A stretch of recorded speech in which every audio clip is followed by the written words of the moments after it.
결국 올 것이 왔다. 난방비 폭탄, 전기료 폭탄 한꺼번에 덮쳤다는 이야기입니다. 2월 14일이 되니까요. 이제 1월달 고지서가 날아오기 시작을 했고요. 이제 2월달 고지서도 조만간 또 확인이 될 것 같습니다. 그런데 그 내용을 보면 난방비도 어마무시하고요. 전기료도 장난이 아닙니다. 그러니 폭탄이라는 말이 이게 무색하지가 않습니다. 여러분 이거 한번 보세요. 전년 대비 1월 사우나 전기료 증가율입니다. 사우나의 전기료 증가율이에요. 59.80%입니다. 굉장하죠. 59.80%라는 것은 여러분 이게 거의 뭐 폭탄이라고 해도 과언이 아닙니다. 이게 제가 여러분들에게 만들어서 말하는 것이 아니고요. 실제 매일경제가 이렇게 보도를 했고요. 그 실제 내용을 보면 말입니다. 2022년 1월에는 306만 원이었던 것이 2023년 1월에는 489만 원이라는 거예요.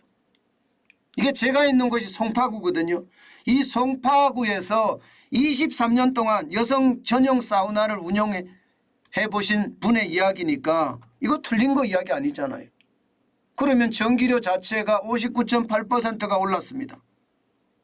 아니 여러분 하루 매상이 30만 원 40만 원인데 전기요금이 15만 원이라고 그러면 이거 매장 계속할 수 있을까요?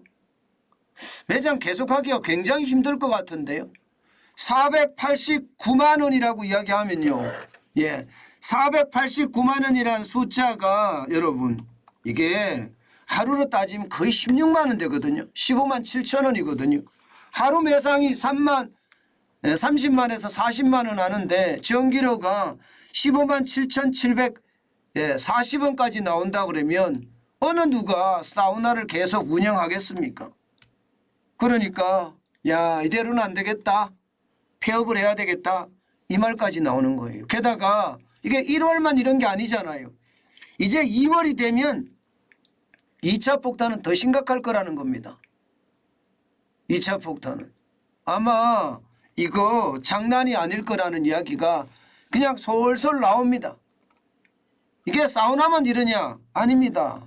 카페도 마찬가지입니다. 2022년 1월에는요 40만 원 나왔던 것이 2023년 1월에는 63만 원이 나왔습니다. 57.5%예요. 57.5%. 굉장히 많이 나왔죠. 그야말로 직격탄이라고 이야기할 만큼 지금 장난이 아니라는 이야기예요. 여기다가 요즘 말입니다.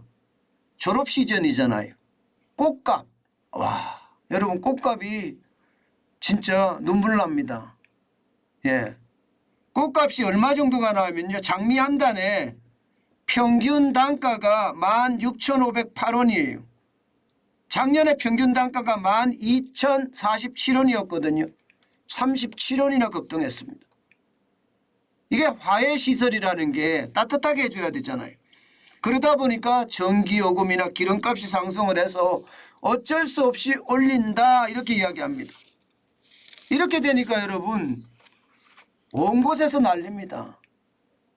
이게 자영업자 또 농민 여기에서 한 걸음 더 나아가서 말입니다. 보육시설에서도요. 난방비 폭탄이 되니까 후원자를 찾아 나서기까지 합니다. 보육시설에서도. 보육시설의 난방비가 최근에 50만 원 정도 나오던 것이 90만 원으로 나온다고 하거든요. 거의 말입니다. 2배 가까이 늘었다는 거예요. 2배. 그러니 보육시설에서는 어떻게 됩니까? 이게 뭐 생산시설이 아니잖아요. 워낙 전기요금이나 난방비가 많이 오르니까 절약할 만큼 절약을 해요.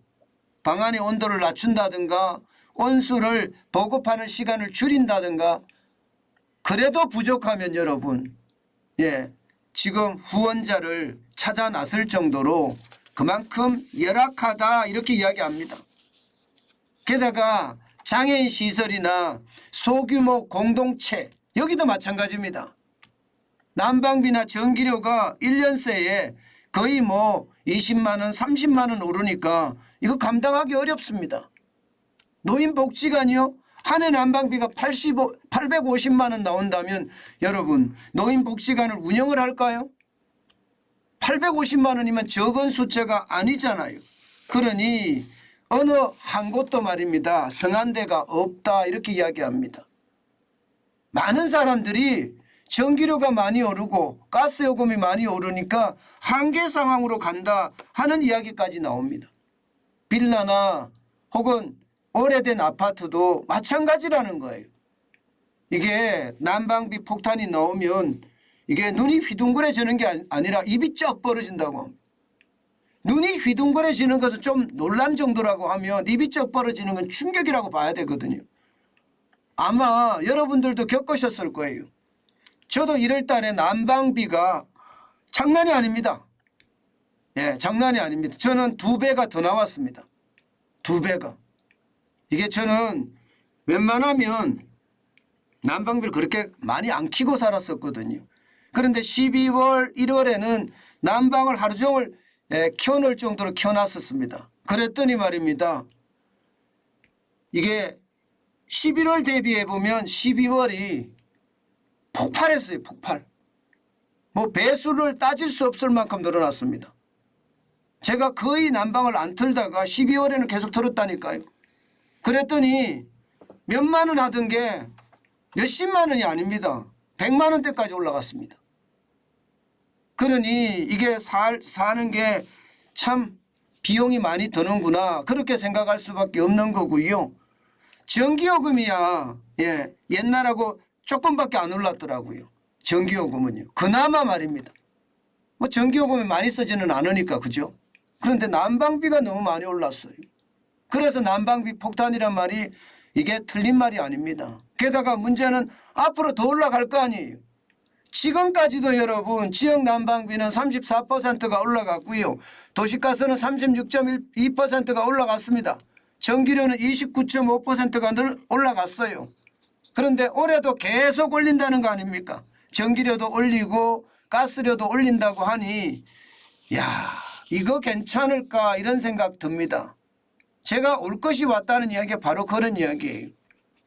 이 난방비라는 게 물가의 어떤 일환이잖아요. 그럼 물가도 올라간다는 이야기가 되는 겁니다. 서민의 삶이라는 게 굉장히 고달퍼진다는 게 물가인데 참 이것을 보고 있으면 문재인 정부가 참 잘못했다 이런 생각이 전 많이 들어요. 미리미리 올려서 대응하게 해줘야 되는데요. 갑작스럽게 난방비가 몇 배씩 나오니까 거기에 이게 감당하지 못하는 마음이 커졌다는 이야기가 되는 거거든요. 여러분 절약밖에 없다고 하지만 지금 고공행진하는 가스료, 전기료 때문에 서민 경제는 점점 냉골로 빠지고 있고요. 이 냉골로 빠진다는 이야기가 여러분 결국 실물 경제가 무너진다는 이야기거든요.